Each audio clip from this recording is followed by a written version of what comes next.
I want to encourage people to not necessarily skip those or get better at them because it's just that's like the very first step in so many of these other question types. And so if you're skipping main conclusion questions, you also just might not be setting yourself up for success.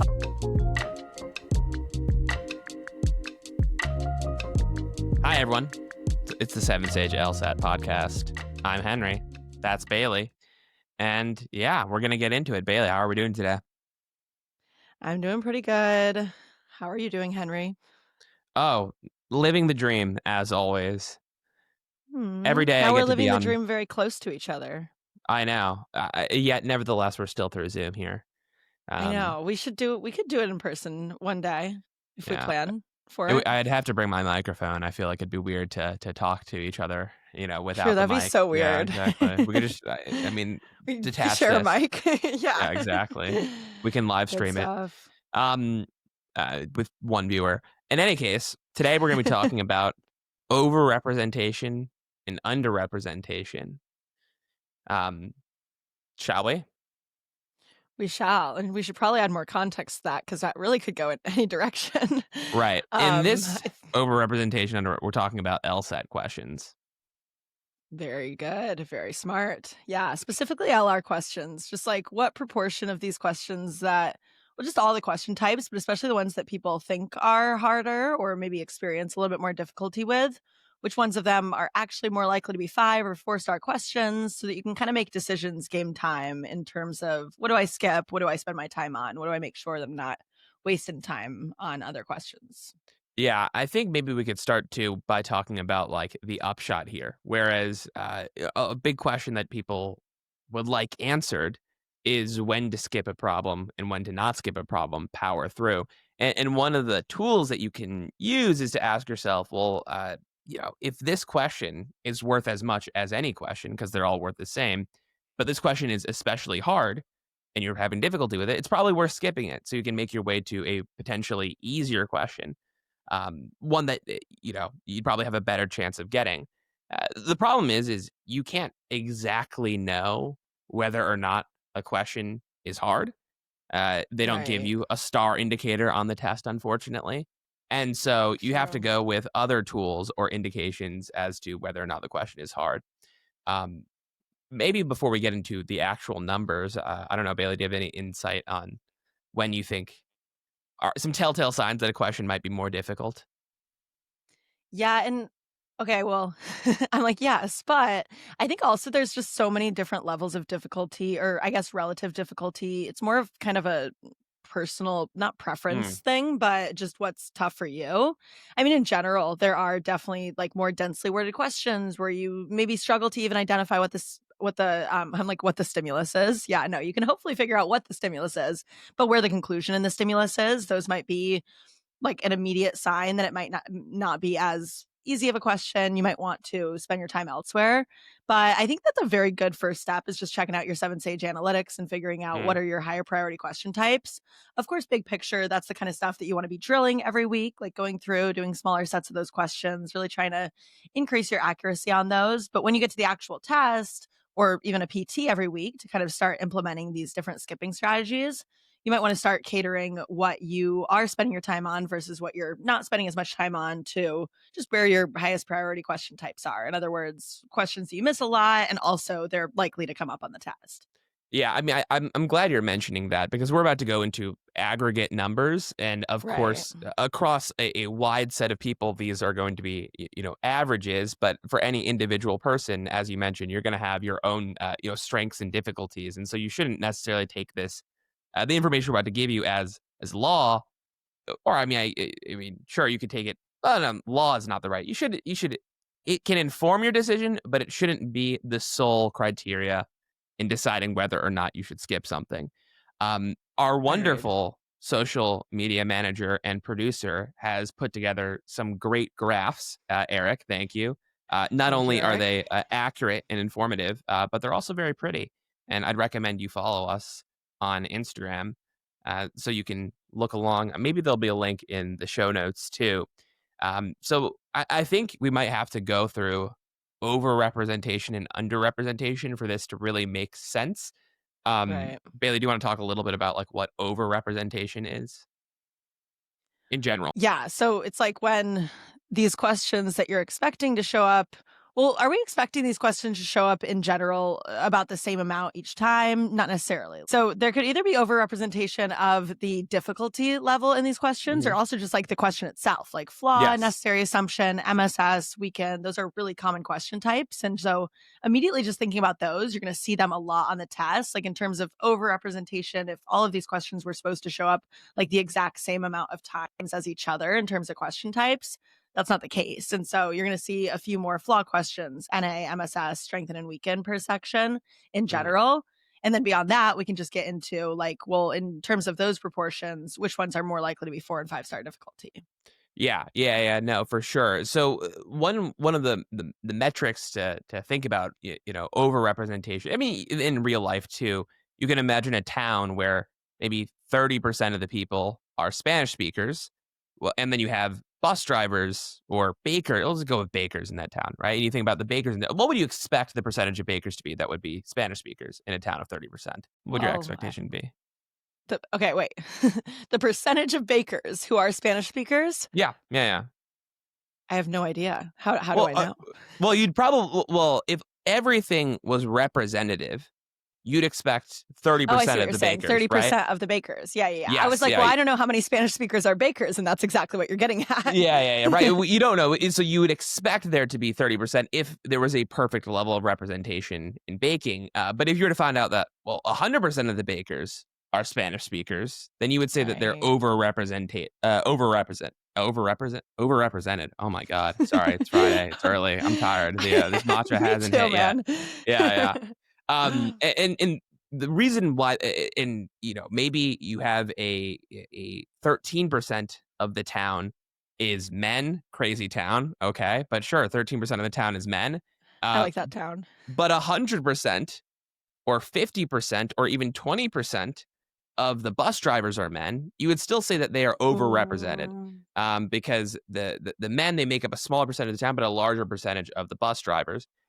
This is going to be relevant because we don't have to be thinking about men and bus drivers or Spanish speakers and bakers. We can think about this in terms of the number of questions on a test that are something like weakening, or the percentage, excuse me, versus the percentage of difficult questions that are weakening.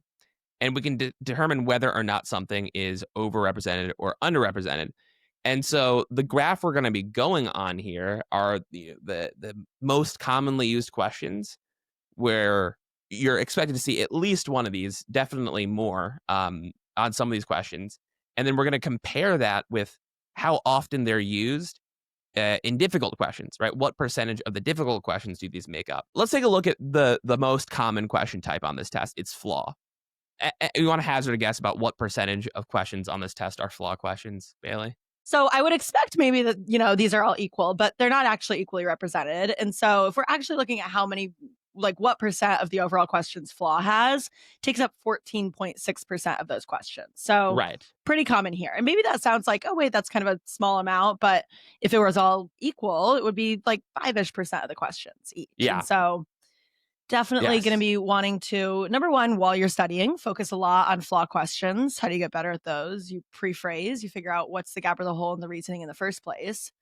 But when you get to those questions in the real test, how likely are those to be 4 or 5 star questions, Henry?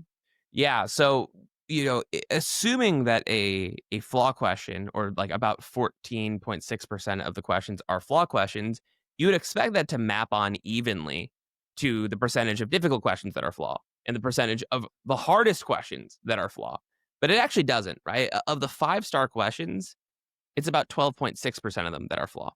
And so you would say that flaw questions are underrepresented in the 5-star category, right? Which means that if you are doing a flaw question, or if you're doing a question that's a flaw question and you're running into some difficulty, it honestly might be worth hanging out there for a little bit instead of just skipping, because you know that it's probably, or it's less likely to be a 5-star question, right? Maybe you're missing something.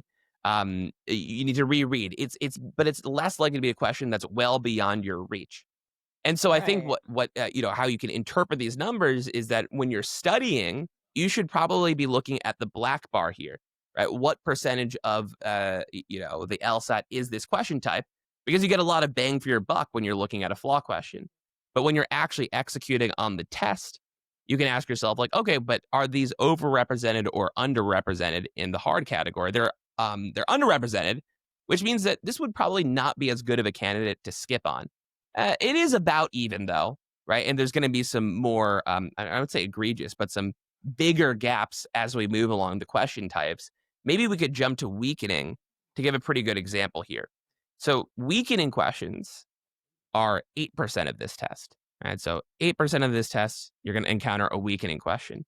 Now, just assuming everything was equal, what would you expect the hardest questions, or what percentage of the hardest questions should be weakened questions then, Bailey? If it was just perfectly represented. 8%. Yeah, you'd expect 8%. What if I was to tell you it was actually 12.6%? Oh my god. I don't even know what to do Whoa. with that information. I guess I should skip those if Y- I y- see them, or maybe I try to attack them, and if it's getting tough, maybe I can't quite spot that conclusion, maybe I don't see what the gap or the hole is, maybe I'm stuck between 3 answer choices. That's when I would skip and move on.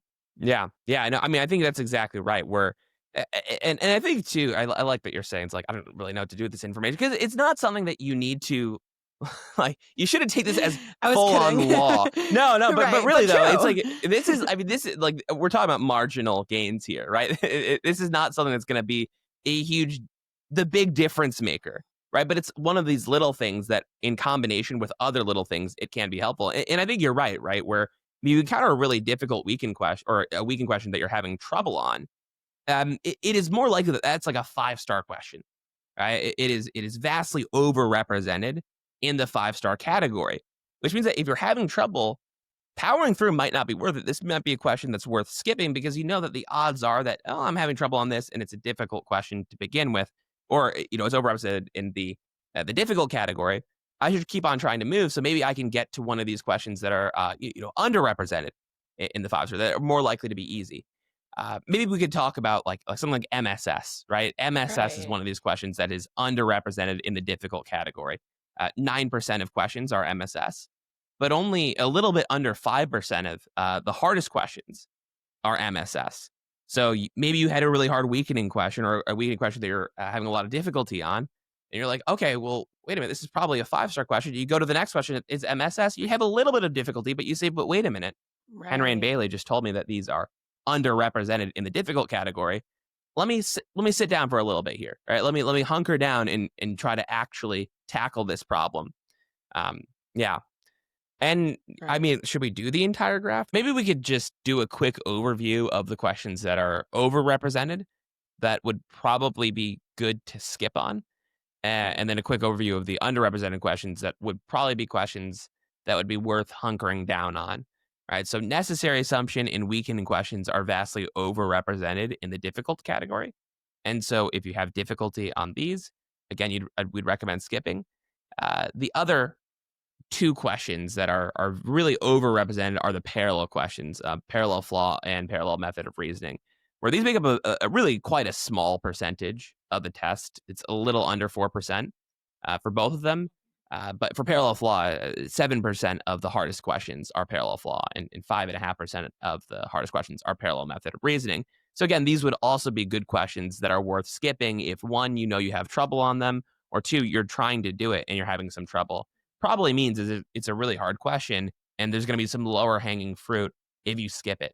Uh, for the questions that are underrepresented, these are questions that are probably worth giving a shot, or you're looking at the stimulus, it seems a little bit scary. It's still probably worth checking out the answer choices, working your way through the problem, because you know that these are probably not going to be the hardest questions. MSS, underrepresented, and an RRE is also very underrepresented. I guess main conclusion questions too. I don't know.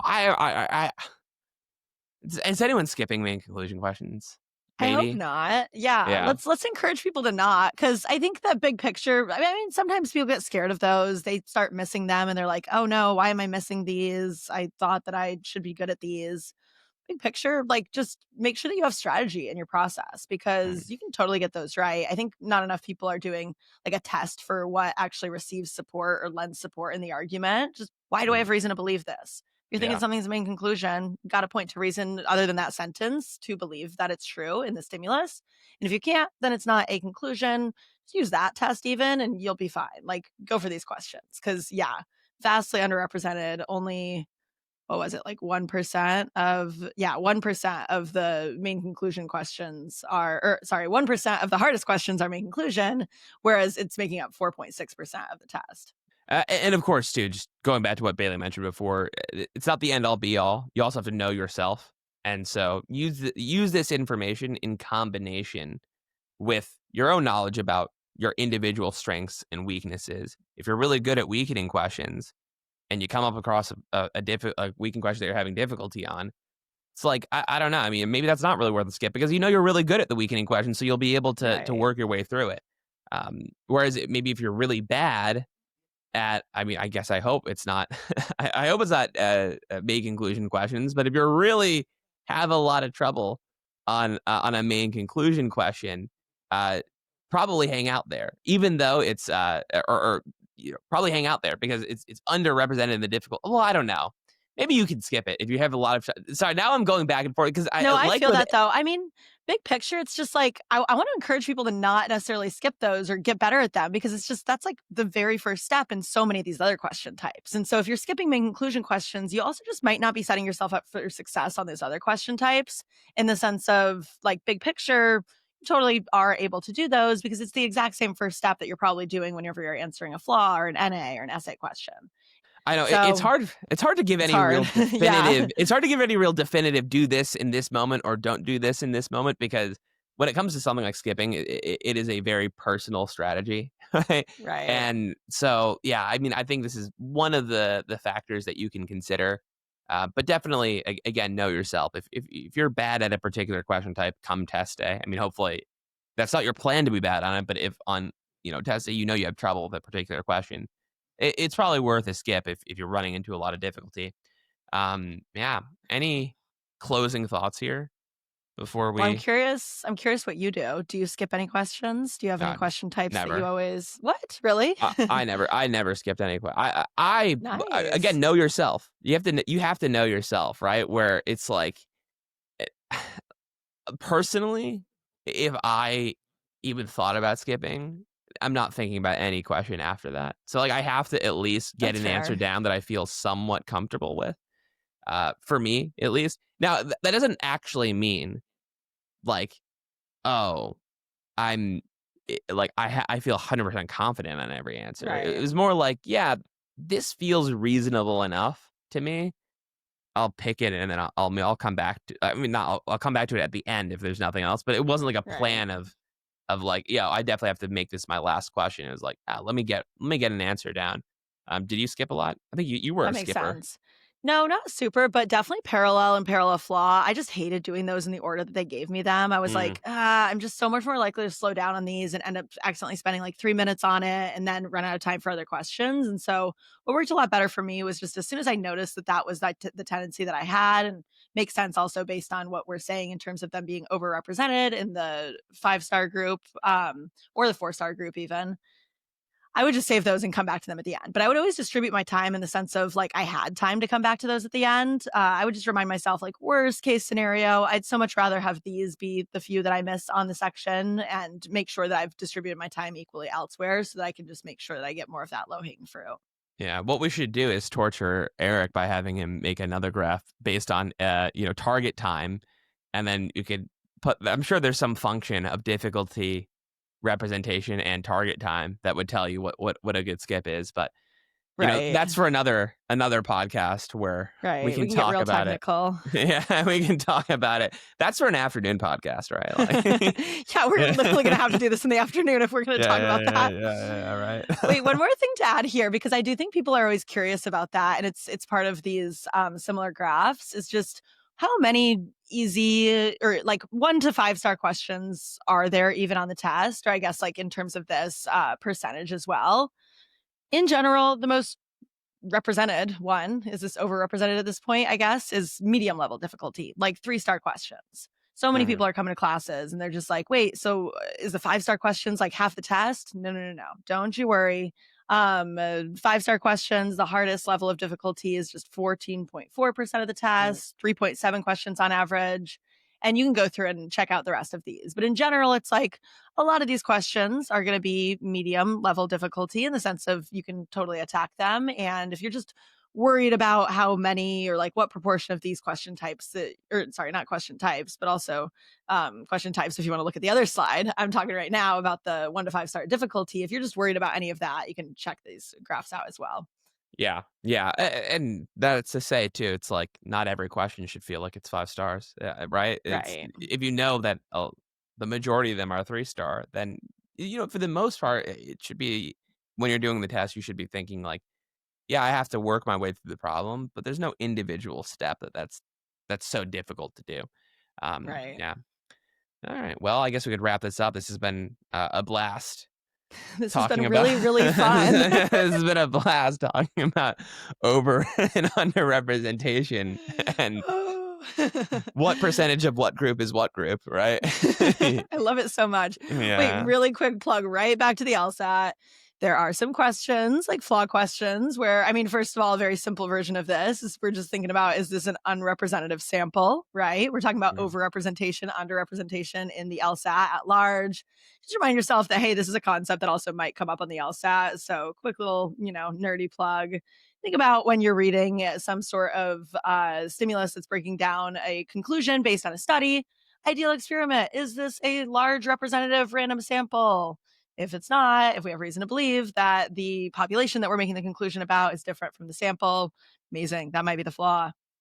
So hopefully you get some sort of takeaway from that, if nothing else. Yeah, check out 7 Sage services, including courses, tutoring, and admissions advice, and essay help. As always, comment, give us questions to answer. If we ever choose your questions, we'll select you for a free month of live. It'll be really fun. I think that's everything we have for you guys.